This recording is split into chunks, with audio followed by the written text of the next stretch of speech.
it. But the thing about the regional qualifiers, though, just in general terms, then someone asked, like, is this how you promote a game in a region? Get esports big. For example, like, what if we had a regional for Africa? Yeah, I would love that. Yeah, because obviously the scene's underdeveloped, right? But I think it's chicken and egg, isn't it? It's chicken and egg. Like, it comes down to, in Valve's case, it comes down to, do we have a big scene there? And if we have a big enough scene, we give them servers. And if we give them servers, does that mean that the game becomes even more popular because there are local servers? And if it becomes even more popular, do we then need to start including them in the esports side of things?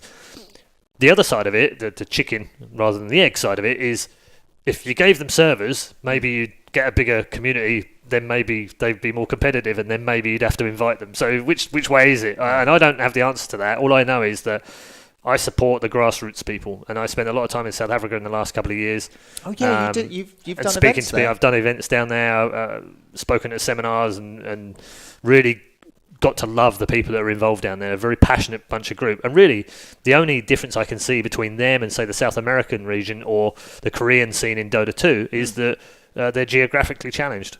Nothing more than that. They have the infrastructure, they have good internet in places, they have great structure of teams. Some of the most professional teams down there, Bravado for instance, are an absolutely incredibly brilliant team, fantastically professional, setting out everything you want to see from a professional team. That's what they're doing, whether it be sponsor activations, whether it be team management, whether it be player treatment, whether it be sending players abroad. They've sent their CSGO team to North America to compete in the SCA.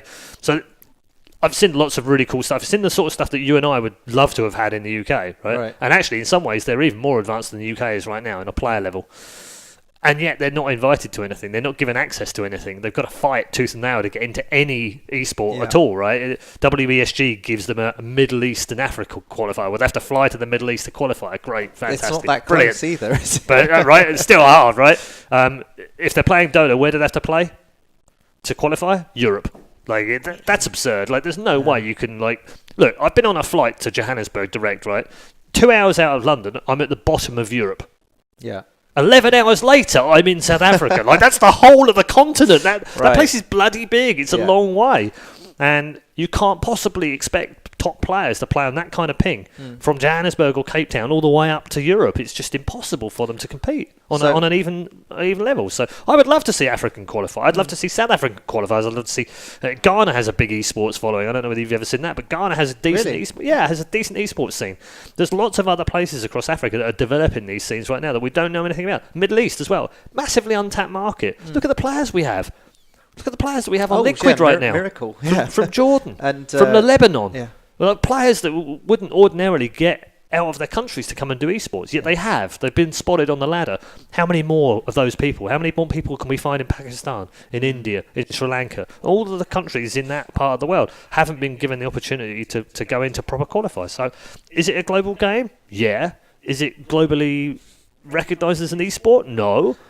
Could we do better? Yeah. So I think there's still evolution to happen. There's still more we can do for that. So it is worth giving them push. Sure. Look at South America this year.